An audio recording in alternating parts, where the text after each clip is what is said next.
Hello and welcome to another edition of the Alnwick Castle Podcast. I'm Deborah Beecroft. And I'm Daniel Watkins. And on today's episode, we're very pleased to welcome back two returning guests. Bill Openshaw and Nick Lewis joined us for episode 9 of the podcast to talk about the Percy Tenantry volunteers last year. Head into our podcast feed to find that episode if you haven't heard it already. Today, they're back to tell us more about the man in charge of the PTV, Hugh Percy, the second Duke of Northumberland, who also features in a new book written by Bill. The second Duke had a long and eventful life, and we hope you enjoy hearing about some of it.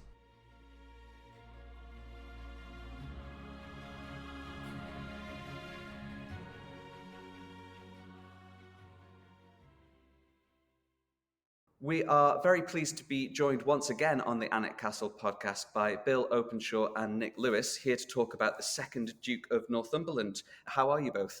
Very good, thank you. Very well, thank you. Good to see you. So, Bill, since your last episode on the podcast, you've written a book. Can you start by telling us a little bit about the book? Yeah, well, it's about the Percy Tenantry volunteers. We spoke about them in a previous podcast. They were raised during the Napoleonic Wars as a sort of home guard unit to defend the country against the French. But you can't talk about the Percy Tenantry without talking about the second Duke.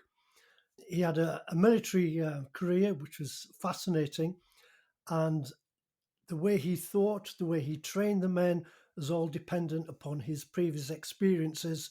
So the first chapter of the book is actually written about the second Duke, particularly about his time in America, where he gained a lot of experience. During the research on his military career, a whole lot of other things turned up. He was a fascinating character. He certainly wasn't a one-dimensional figure.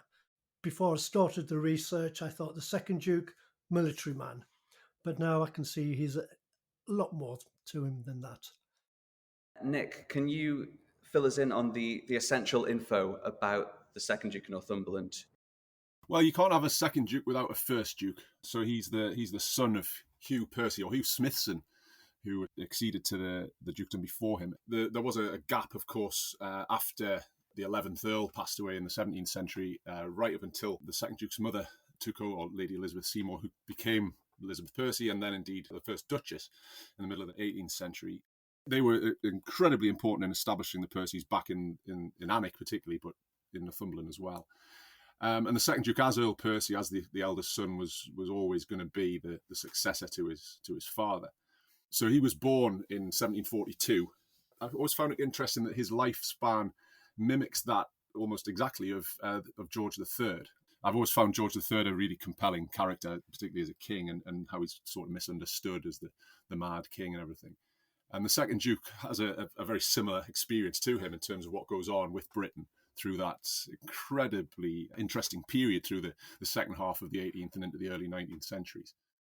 He assumed the name of Percy along with his father, and he became Earl Percy, and he acceded to the dukedom after his father's death in 1786. By then, though, as Bill's already touched on, he's had quite a substantial military career. The Duke died, I'll just say, spoiler alert, he did die in 1817. So he had a long life, and as Bill said, it wasn't all just about his service in the British Army and his later formation of the Tenantry Volunteers in Northumberland. You've mentioned a little bit about America and that he spent some time there before he became Duke. So what were some of the key events in America whilst he was there? Why was he overseas? He was actually over there because the American colonists were starting to play up, should we say, a little bit. Basically, it was all about tax and representation. They were paying heavy taxes on various things, and they had no MPs or anything like that to represent them in Parliament. And we hear about the famous Boston Tea Party, where they tipped tea overboard into the river, and it got worse and worse. It built up. So the British government sent forces, the British Army, over to America to try and quell the rebels. But actually, the Fifth Foot was sent over. They later became the Northumberland Fusiliers. But Earl Percy, as he was at the time, he was colonel of the regiment, and his regiment was sent to America as part of the British Army. Now, back home in England, Parliament was actually split between those who sympathised with the American rebels, should we say, and those who were opposed to them. The first Duke and Earl Percy at the time were also opposed to doing anything against the Americans. They actually had sympathy for them. And I've got a little quote here from actually the Duchess. When she heard that her son was being sent over, basically she was saying that she was much agitated that her family should have entered so infamous a service as that against America. And she said that the business would produce as deadly a hatred as between the houses of Northumberland and Bute. In other words, between the Percys and the Douglases. It was a long historical feud between the two families, and she thought that it would produce a long feud between America, or the American colonies, and Britain at the time. So they were all against going to America, but Percy thought his military duty was first and foremost, and he decided to go with his regiment. Now, his sympathy for the Americans actually changed when he got over there. He actually called them cowardly and cruel rascals, and he came somewhat to despise them. Though he did, from a military point of view, he realised how good they were, and he respected them from that point of view. But as rebels themselves, he certainly didn't like them. So when he was over there, he was involved with various campaigns. Most famously, the thing that put him into American history was the Battle of Lexington and Concord on the 19th of April, 1775.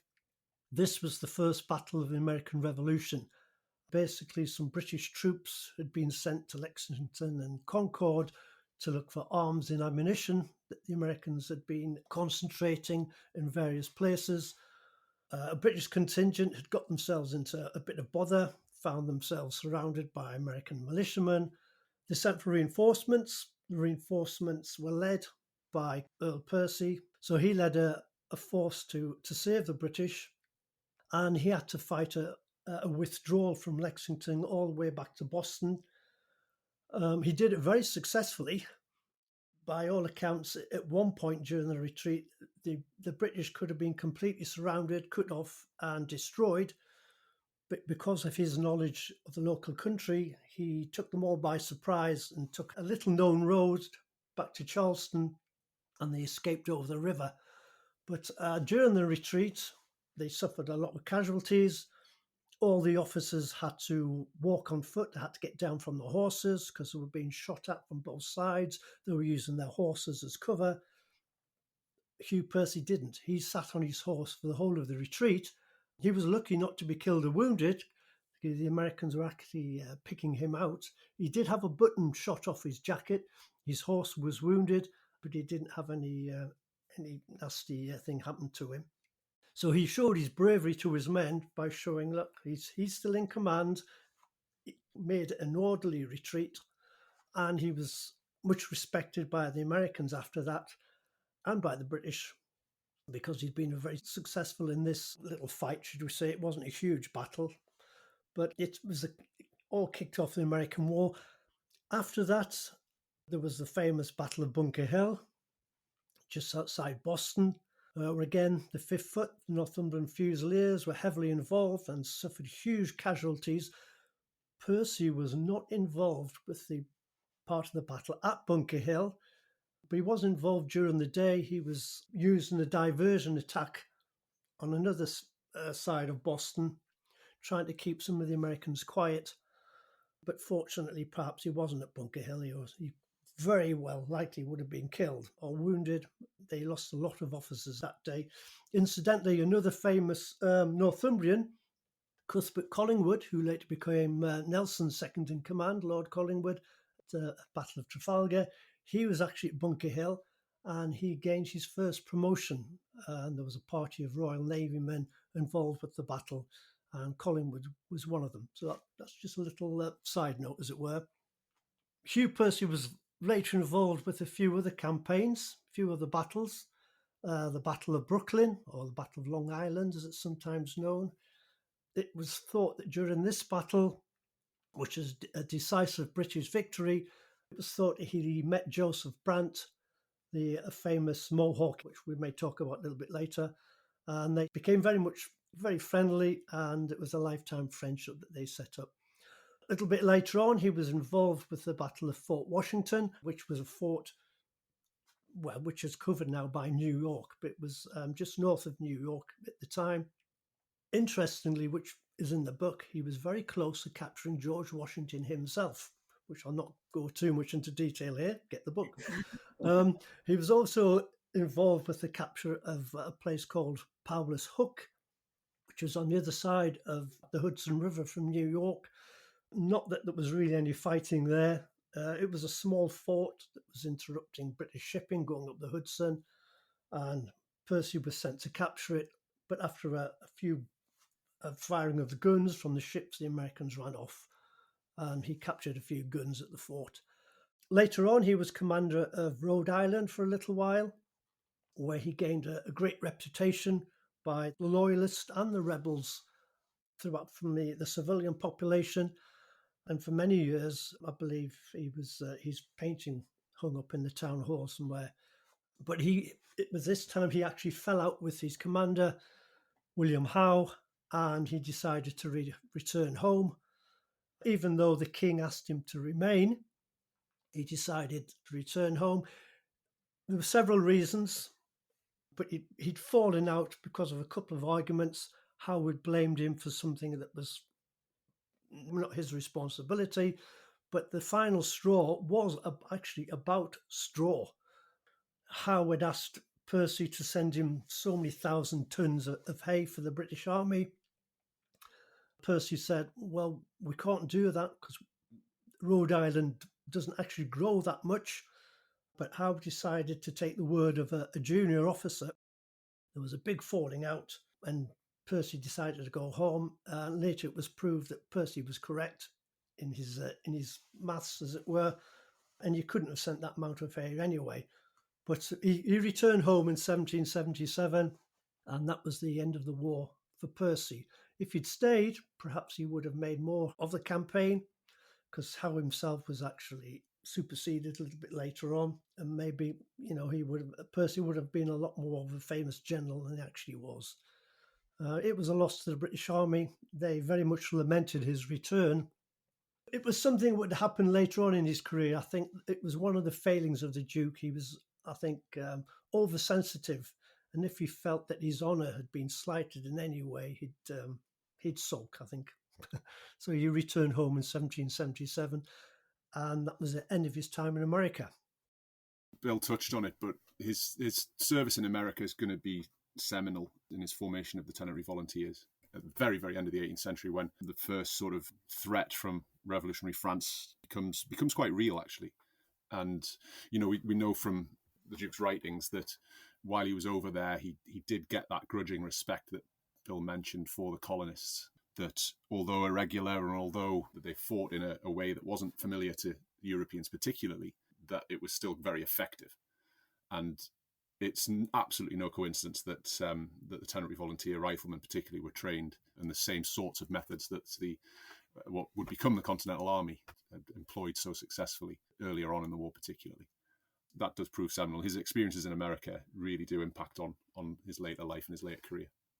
Yeah, very much so. The British Army has a reputation of not being very quick to change. During that war, the American independence, the British did start to use some of the tactics to the Americans and employ light infantry tactics, which again is all explained in the book. But after the war, they all fell by the wayside again. So the Duke, along with a small number of other British officers, was very much in favour of continuing what they'd learned in America with the light infantry tactics. But as I say, they were hitting their heads against the block, really. The British establishment wasn't really interested.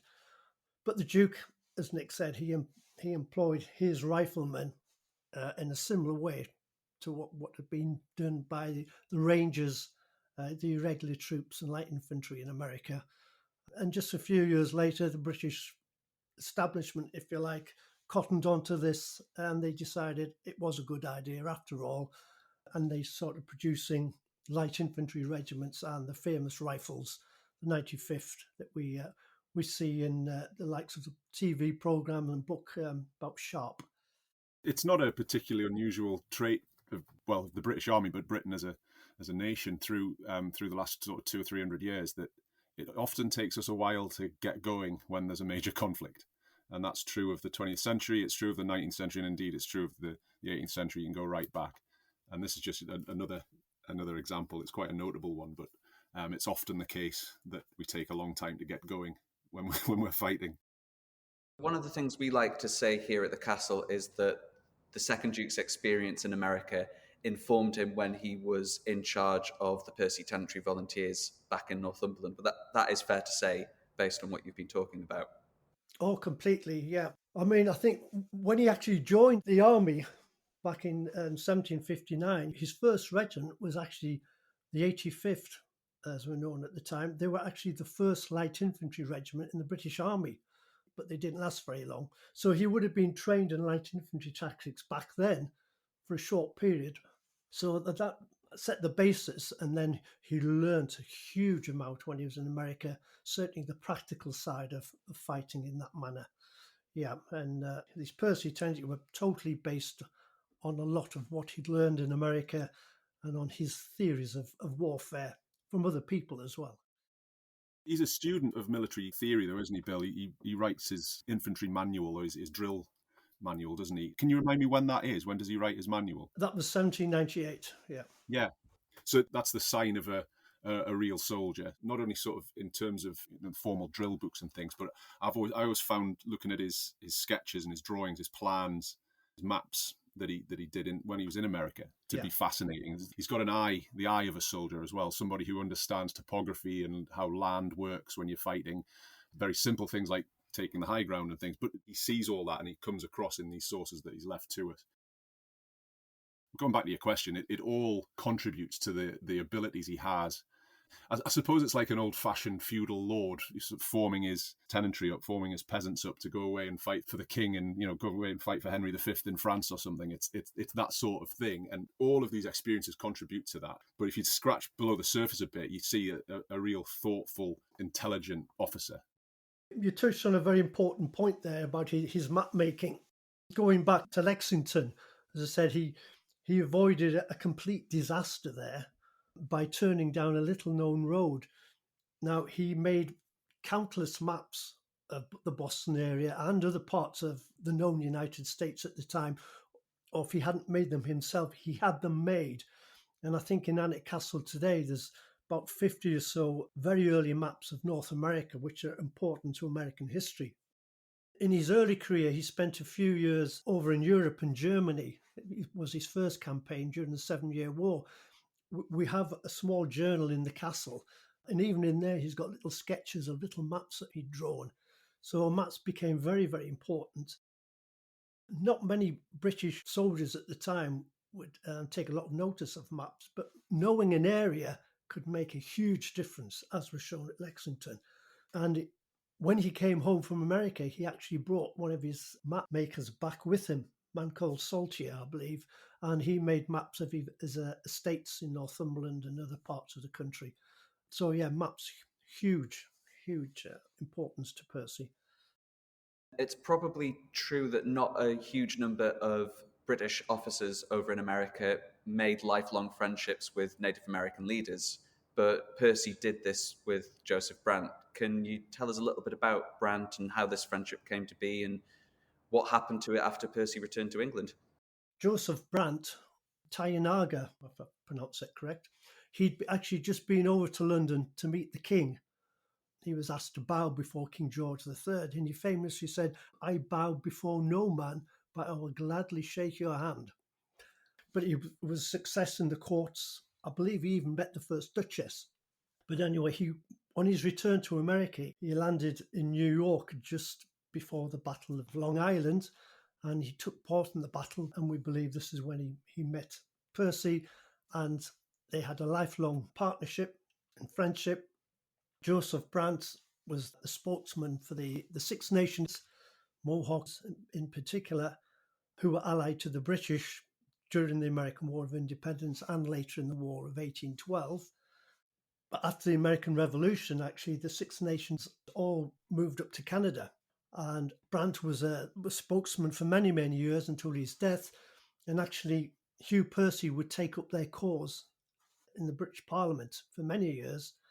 And his son, who became the third Duke, also took up the cause of the Six Nations. Both of them were actually given Mohawk names. I've tried to find out how to pronounce it. As close I can get is Tollywegley. That was the Duke's name. And the third Duke's name was Dunhecon. I've probably not pronounced that correct. My Mohawk is probably not very good, but both men, as I say, would represent the Mohawks. For many years, the third Duke became friends with Joseph Brant's son. So they had a spokesman back in England for them when there was any problems with land rights and things like that in Canada.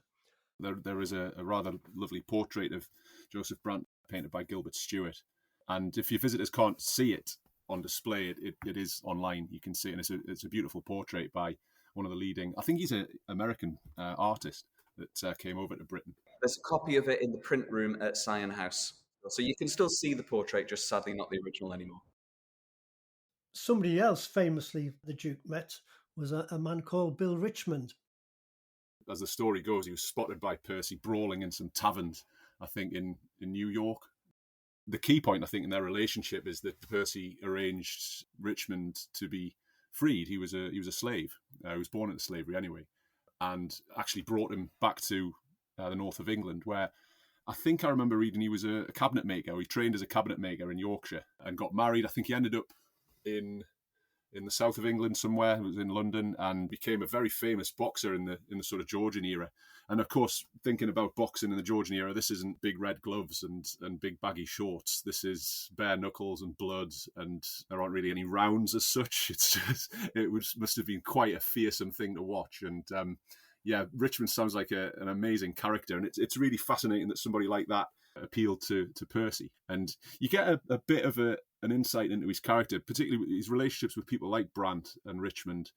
Very, very different to him. He's an aristocrat born into immense privilege in the most powerful country in the world, and yet he sort of engages and takes into his circle men from backgrounds like Native Americans and indeed enslaved Africans. And it's fascinating. It's worth, if listeners want to, reading up on Bill Richmond's story. He's a fascinating character. There's several theories, I believe, how the Duke had him freed from slavery. Some people say he paid his owner off, but I actually think that he convinced Bill Richmond to join the British Army, because during the War of Independence, if any black slave joined the British Army, they were immediately given their freedom. That's my guess. He advised him to join the British Army, gained his freedom, and then, as Nick said, he took him under his wing. During the period, there was lots of wealthy gentlemen that had black servants. They were thought as exotic. The Duke didn't do that. He did give him an apprenticeship, gave him an education, and as Nick said, he made his own way in life. As a free man, became a very famous boxer. I believe he was actually an usher at the coronation of George IV. He was really up there in high circles. A man called Ignatius Sancho, who was, again, a black slave who'd gained his freedom. He was a writer, he was a composer, he was the first black voter in the country. And it's interesting that the very person that he voted for in the Westminster elections was Hugh Percy, the Duke of Northumberland. The Percys didn't have anything to do with the slave trade. It was actually the opposite. The third Duke, I believe his maiden speech was against slavery and for the abolition of slavery. Bill Richmond's story is an amazing one, and we will be looking more into Bill Richmond and his life in a future episode of the podcast. Moving on from sort of his interests in warfare and the military and things like that, what about his other focuses once he returned to England and then when he became the Duke? Well, apart from the military side, he was involved with politics. He was an MP for Westminster for a number of years before going into the House of Lords. He was actually very much against William Pitt during the period, the famous British Prime Minister, and he was more allied to Charles Fox, the Liberal leader, who was more looking towards social reforms and things like that. And I think that says it all about the Duke. He liked to maintain the status quo, but he also wanted change for people. He did have social concerns, which we see on a daily basis on his estates, the way he treated his tenants and things like that. He was Lord Lieutenant of Northumberland for a number of years. And of course, he managed his estates. He was interested in all sorts of things. The period that the second Duke lived was what we call the Enlightenment. Nick said it earlier. George III was quite a fascinating character. He was known as Farmer George. He was interested in farming. You can draw parallels to the second Duke. He was also interested in farming. He actually sent cattle and horses to Australia. I read at one point that most of the thoroughbred horses in Australia could be traced back to the second Duke. He had seeds sent back from Australia to England, where he would grow them on his estates and experiment. So he was interested in farming, all sorts of things. I learned recently he was involved with the Royal Society of Arts. Well, it has nothing to do with arts. It was set up to find practical solutions for social challenges through science and things like that. And he actually wrote letters on diverse things, such as the treaties of seawater, Canadian hemp, Mr. Greathead's lifeboat. This is a local connection. If you don't know, a man called Greathead built the first lifeboat down in South Shields, and the second Duke bought one for North Shields, and he also bought one for Lisbon. So yeah, he was involved in all sorts of things. He was certainly a complex character, and very much a part of the Enlightenment. I've always found his political career quite interesting, given that it was so, well, not brief, but quite underwhelming, given who he was and that he was in politics for quite a long time. But I remember looking into this a while ago that it's a bit of a case of what might have been with his political career, because he didn't rate Mr. Pitt, William Pitt the Younger, at all, and was very much a supporter of Charles James Fox, who was the Whig leader at the time. I keep going back to George III, but if anyone's watched The Madness of King George, you probably know this bit, but there's an attempt at the first onset of this perceived madness in the king, to try and get a succession bill passed through to basically get the future George IV onto the throne early. And it's almost certain if that had happened that Pitt's government would have fallen. And it's interesting to think what part in political life the Duke may have played had that happened, because there's a reasonable chance that he might have ended up in a Fox Whig cabinet. And, there's various jobs that he might have had thrown at him, probably military based.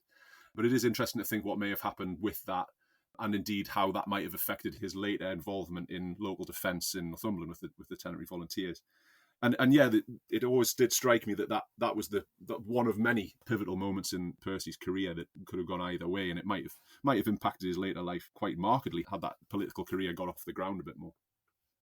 So, Bill, you mentioned that there was obviously some work from the second Duke on the estates and things like that. So what is his legacy in Northumberland, particularly in Alnwick and around this area? The first thing you can visibly see is when you come into Alnwick is the Percy column. And that's there for a reason. There's two stories about the Percy column in Alnwick, the famous column with a lion on the top. There's the truth and there's a legend. The legend is that during the Napoleonic Wars, prices went up and everybody, landowners were putting up the prices of rents and things like that. But the Duke actually reduced it by 25%. Now, the story is that because of this, the tenants all clubbed together and created the column in honour of the Duke for lowering the rents. The legend is that the Duke thought, well, if they can afford to put up this column, they can afford to pay higher rents. So he put up the rents. So the line on the top is said he's got a straight tail and his derriere, should I say, is pointing towards the castle, seemingly an insult to the Percys for putting up the rent. Well, in actual fact, his derriere doesn't point towards the castle anyway.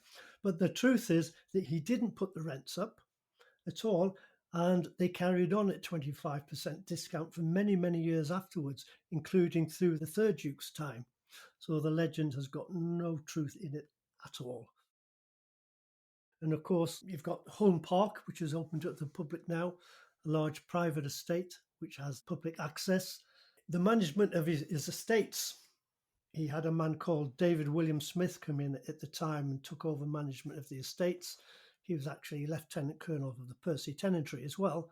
But he was an incredible guy, David William Smith, and he managed the estates for the second Duke and the third Duke, and they were extremely well managed. The tenants, the Percy Tenantry, they loved the Duke on the whole. The Duke expected deference towards the Duke, but he certainly looked after them. He was very generous with them, and certainly for several generations later, the Duke's following would follow in the footsteps of the second Duke and looked after their tenants. I'd concur with you about the column. It is such a prominent symbol in the town. Literally, as you drive in, it's right there, but it's an important symbol of Alnwick and a monument ultimately to the Duke. The tenantry column up on the top of Cooper's Hill, very obvious, right next over the road from Barter Books, is a monument to the second Duke. And equally, if people haven't seen it recently, it's just finally been lit up at night, which it looks spectacular now as well, which is wonderful that the column now is visible all the time and it's beautifully lit.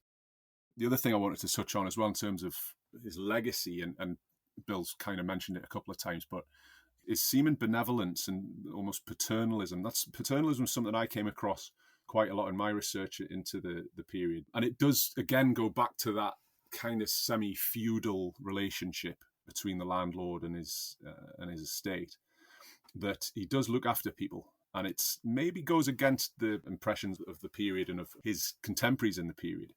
You know, the stories of him paying for widows in the American War to go home and giving them a pension to look after them. He does that with his men in the Napoleonic Wars with the Tenantry Volunteers. There's records, I'm sure Bill's seen them, where he's very forceful with sometimes superior people in the military that his men will not be leaving the estate. They have been formed to defend their land and won't be. And he gives assurances to these men that they won't be taken off their land and they won't be sent away as the militia would have been to the other end of the country, that they will be defending their hearth and home. And he fights quite hard, and his senior officers, Bill mentioned David Smith, but other senior officers as well, are involved in wrangling with the militia and indeed the Navy to protect Percy's estate workers. And so he has this kind of paternalistic, benevolent streak in him. And there's so many examples of it through his life that it's easy to be cynical about these sorts of things, but it does seem to have been the character of the man to want to look after the little guy. And as a legacy, that's a wonderful thing to be able to say about somebody. I think one other visible legacy is actually the schools. The first schools in Alnwick were actually set up in the early 1800s by the Duke and Duchess. The Duke set up a boys' school for about 50 young boys, and the Duchess also set up a small school for 20 or so girls, which of course still exists in Alnwick to this very day. I think that's a very important legacy, if like, for Alnwick. I know schools obviously came in through the government, the legislative reform later on, but in this period, it was purely the Duke. The Duke School in question was recently vacated by the Northumberland Library, but the building can still be seen on Green Bat in Alnwick, and it's got a large inscription to the second Duke on the side of the wall. So just after having finished reading the Tenantry column inscription, you can head up the hill and read another one about the second Duke. So he's quite prominent in the town, actually, when you think about it. I'm going to return to the book and wonder whether you came across anything unexpected or made any new discoveries during your research. From my point of view as a military historian, the most fascinating thing for me was to find out that he'd actually taken part in fighting in 1793 when we thought he'd retired. I came across a newspaper report that put me onto it first, and then actually found a journal. It seemed that the Duke had been over in Portugal because of his ill health. He'd suffered from gout for many, many years. He was enjoying the spa waters there. He ended up staying in Portugal for about a year. But while he was there, according to one newspaper report, he was made head of the Portuguese army, which wasn't quite true. But he took up a post to advise them. He ended, at the beginning of the Napoleonic Wars of 1793, he ended up going with the Portuguese army to Catalonia to fight alongside the Spanish. And he ended up being involved in a couple of battles. I haven't been able to get down to find out how much he was involved, because he was there officially just as an observer. But it's a possibility that he actually took part in the fighting. He was fighting alongside the Portuguese commander, who was actually a Scottish Jacobite, which was fascinating to think that you got a Jacobite fighting alongside a severe royalist, and they became friends. There's written correspondence that carried on for several years later. Unfortunately, I haven't found anything to pinpoint if the Duke actually did any fighting. I suspect he was involved to a certain amount, definitely. But it was something I hadn't heard about, and I certainly would love to try and find more. I believe there are some documents in the Military Museum in Lisbon, so perhaps one day I'll be able to get those dug out. But that was certainly unexpected discovery for me. Yeah, I have an interesting discovery about the Second Duke, and I'm hoping Bill doesn't know about this. I'd be interested to know if Bill's heard of the Second Duke's link with the Drury Lane Theatre, particularly the fire there in 1808. It actually came up when I was studying the work of James Gilray, the caricaturist, who was, I think it's fair to call him one of the founding father of satirical caricature, particularly political satirical caricature. And he parodied a series of famous characters at the time. We've mentioned Pitt and Fox, but also King George, obviously Napoleon as well. Mercilessly caricatured, sometimes grotesquely. Often Gilray's cartoons make their way into modern newspapers where contemporary cartoonists have adapted the classic ones to the modern situations. But the Second Duke appears in one of Gilray's cartoons, which I found wonderful. And it almost elevates him into that society of the period. The cartoon in question was actually to do with the fire at Covent Garden and Drury Lane in 1808, which I think was said at the time to be the worst fire in London since the fire in 1666. Wiped out huge swathe of the West End. And the manager of the theatre, Mr. Kemble, John Philip Kendall, who was an actor and manager, had gone cap in hand to all his friends, the friends of the theatre and such like. And he was given a bond by the Duke of £10,000, which is an enormous amount of money, in order to be able to rebuild the theatre. It seems that the Duke had sent Kemble a note saying, forget about paying me back, basically. I think Kemble had protested that he might not be able to repay the loan, and had suddenly got this piece of paper that said, no, it's okay, burn the bond, I think it was said to have said. So the cartoon in question by Gilray is called, I've had to write this down, it's called Theatrical Mendicants Relieved, Have Pity Upon Our Aches and Wants. And it shows Kemble and his companions as beggars in the street, basically, literally going cap in hand to Hugh Percy, who's standing in a doorway looking very obese and wealthy. And there's a note in Kemble's pocket basically saying donation 10,000 Northumberland. And then the Duke is handing him a piece of paper with this bond on. And I think Gilray's poking fun at the fact that these upper classes, these aristocrats, can just throw money around like this when there's so much destitution, so much poverty just round the corner. And it actually generated quite a lot of ill feeling particularly towards the theatrical industry. I think the Duke seems to have got away okay with that. And I suppose from the Duke's point of view, he's giving some of his wealth to try and further the arts, from his point of view. And I think looking at his character that we've already discussed in depth, that seems quite consistent. But Gilray, when he got his teeth into people, it really bit. And I wouldn't be surprised if the Duke got some bad press out of that at the time. But I thought that was wonderful just to see Duke of Northumberland, who we're used to seeing in these wonderful portraits, to see him in caricature was wonderful. Yeah, I was actually aware of it. I'm sorry to tell you. Campbell actually set up a touring theatre company after that, and he came up to the northeast. He played at North Shields. He may have even come to up to Alnwick, actually. But I think the first time I came across his name was when I was researching the Percy Tenantry. He actually wrote a song for the Duke as well. And how does it go, Bill? Oh, don't ask me. As I touched on earlier, it's always tempting when trying to be a sort of balanced historian that you see these quotes and things and references to somebody in the Duke's position being so paternalistic or benevolent. And you're tempted to treat it with cynicism, given that a lot of these people were bound to him, whether it's through this old feudal system or whether it literally just was the landlord. But the sort of volume of evidence about Hugh Percy being a really nice bloke is overwhelming, I think. And it's I think even at this distance, a couple of hundred years after his death, I think it's reasonable to say that he comes across as one of the good guys in a period which is full of bad guys. All that remains for us to say is thank you very much once again, Bill and Nick, for joining us to talk about the second Duke of Northumberland on the Alnwick Castle Podcast. Thank you very much. Thank you.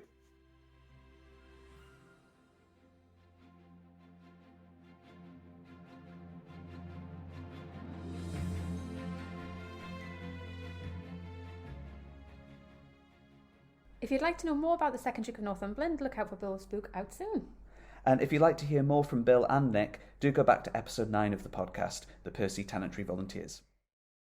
We hope you enjoyed this episode. If you did, please share it with your friends and family. Let us know what you think by emailing podcast@alnwickcastle.com or leaving us a rating and review on your podcast platform. On the next episode, we'll be joined by another returning guest as Ronan Patterson comes back to the Alnwick Castle Podcast to mark Shakespeare's birthday with a detailed look at Henry IV, Part 1. Until then, I've been Deborah.